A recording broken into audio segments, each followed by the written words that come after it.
Okay, so first I'm going to begin by checking my healthcare provider's prescription, and I can see I have an order for the to insert an indwelling urinary catheter for Anna Kowalski, and I'm also going to be checking for patient allergies. She's allergic to penicillin, and the reaction is hives. It's also important to make sure the patient doesn't have an allergy to latex when you're doing a catheter insertion. So I'm going to knock knock, perform hand hygiene, and introduce myself. Hello, I'm Sarah Nelson. I'm your student nurse. Can you tell me your name and date of birth? And then I'm going to check the wristband, compare it to the MAR. Do you have any allergies? And if yes, I'll ask about the reactions and look at the wristband, compare it to the MAR. I'm here to do insert an indwelling urinary catheter. You've been having some difficulty urinating, so this is going to help relieve that urinary retention. And at this time, I'm going to close the privacy curtain and also make sure I have a safe environment. So making sure the bed is safe, there's no clutter. I'm also going to be using safe body mechanics. So when it's time to do the catheter, the bed's at a good height, so that way I'm not straining my back. Maybe if I had an overweight patient, I might want extra people in here to help me out. And then I'm also going to make sure I have all of my necessary equipment. So I have my urinary tray, procedure gloves, extra sterile gloves, I have tape, and I'm going to ask the patient if they have a history of urethral stricture or if they've ever had any difficulty with the urinary catheter insertion in the past. And if yes, then I would stop and I would go contact the healthcare provider. And since the answer is no, I'm going to continue on. So at this time, I'm going to perform hand hygiene and put on my gloves. And these ones are a little bit tight. I'm just kind of working with what I've got, so it might take me a second to put them on. Okay, so I'm going to put on my gloves, and then at this time, I'll just verbalize that I would raise the bed to a good working height, so at least to waist level, so that way I'm not having to bend over, and I'm easily able to reach. And then also I'm going to lower the side rail on the side of the bed. Okay, and then since I am right-handed, I'm going to be standing on my patient's right side. And then I'm going to place the patient in the dorsal recumbent position. So I'm going to have the patient lying on their back with their knees bent, and I'm going to ask them to relax their thighs, that way they can easily open up their hips. And then I'm going to do the proper draping, so I'm going to lift up the blanket to expose the perineum, and then I'm going to perform peri-care. So I'm going to use whatever the hospital protocol, whatever their policy is, what they use to perform peri-care. And then this time I'm going to identify that I can find the urinary meatus. All right, and I can find it. So at this time I am good to remove my gloves. All right, remove my gloves, discard, perform hand hygiene. Okay, and now I am able to open up my urinary catheter tray. And also, there's a chance that the white drape might kind of like fall open when I try to open it, but I'm going to try to avoid that. Okay, so I'm going to open it up between the patient's legs at the foot of the bed, and I'm going to save the bag. I'm going to use it as like a little trash can. I'm going to put it at the foot of the bed. All right, and then I'm going to begin. Oh, I'm going to perform hand hygiene. Okay, I'm going to open this up with clean hands, opening up the one that's furthest away, moving across. Then I'm going to go side to side, and then the one that's closest, I'm going to pull. All right, now this is considered sterile, and I'm going to try to square it away, and by only grasping underneath it, I'm not going to touch the top of the sterile field. Okay, and now it's time to open up the blue waterproof drape, so I'm going to grab the corner, the shiny part, so I'm going to unfold this, let it fall open, only touching the shiny part, and then drape this between the white sheet and the urinary meatus. Okay, drop it right there, and I would like to adjust it to move it closer, but I'm going to wait until my hands are sterile. And at this time, this is a sterile field. I won't be turning my back to it. I'm going to keep it in my vision at all times. And then for the sake of this video, when I'm putting on my sterile gloves, I'm going to be moving this tray over back and forth. But ideally, in the real situation, I would have my tray already set up to put on my gloves, and I wouldn't have to move it or anything. And it would be at least waist high. So I'm going to grab my sterile gloves, and I'm going to move this tray so hopefully you can see it. All right. And I'm going to open these up. I'm going to perform hand hygiene. Okay.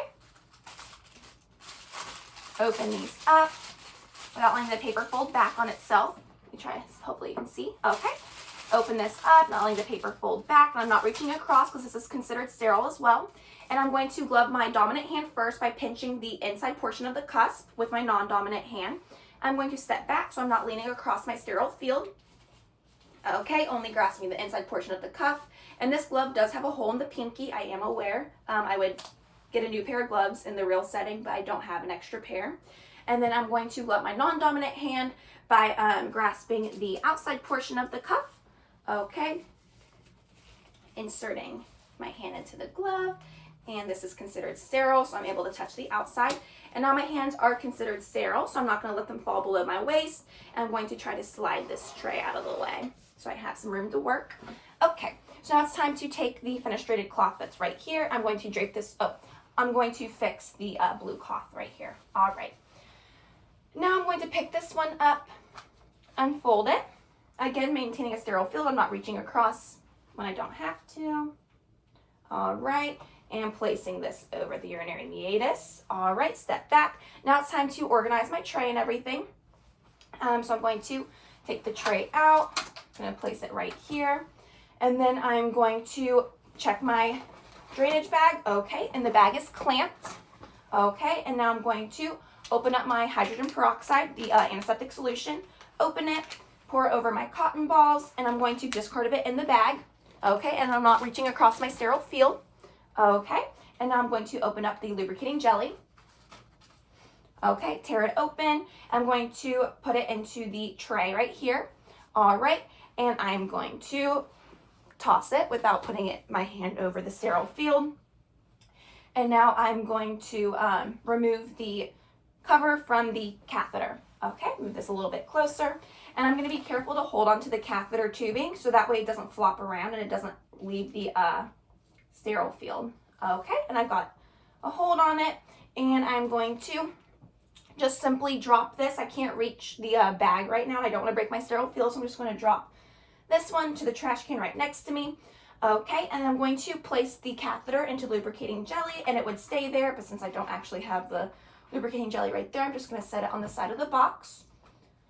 Okay, and then at this time, I would take the sterile water, I would remove the cap, throw it away. Okay, and then I'm going to connect it to the port on the catheter. Okay, and now that is good to go. And I'm going to take my forceps. I'm going to use my non-dominant hand. I'm going to spread the labia. Okay, I'm going to take my forceps, grab a cotton ball that's been soaked with the antiseptic, and I'm going to clean the farthest side first, top to bottom or front to back. Discard of it without reaching across my sterile field. Okay, do the other side that's closest to me, top to bottom or front to back. Toss it away without reaching over my sterile field. And then I'm going to go right down the center, top to bottom. I'm going to discard my forceps with the cotton ball this time. Okay, so this hand, my non-dominant hand, is considered non-sterile right now, so I'm not letting go yet.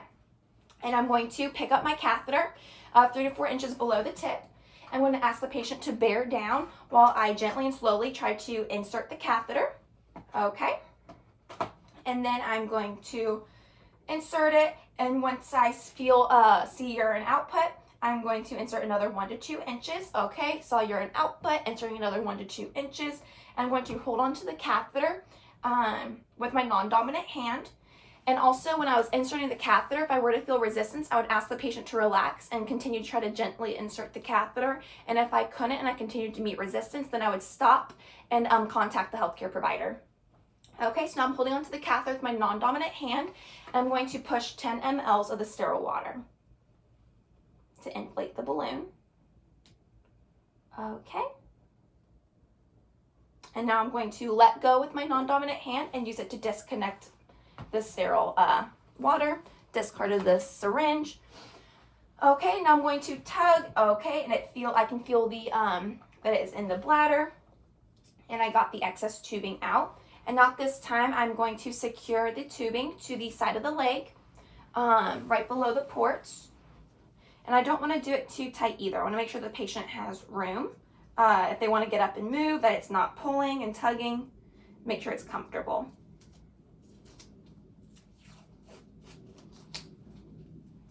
Okay.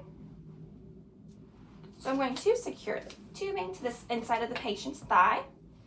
All right, and then I'm going to allow the bladder to empty completely, or as per the hospital protocol, they might have a maximum volume. All right, and then I'm going to connect the catheter back to the side of the bed, or secure it to the side of the bed.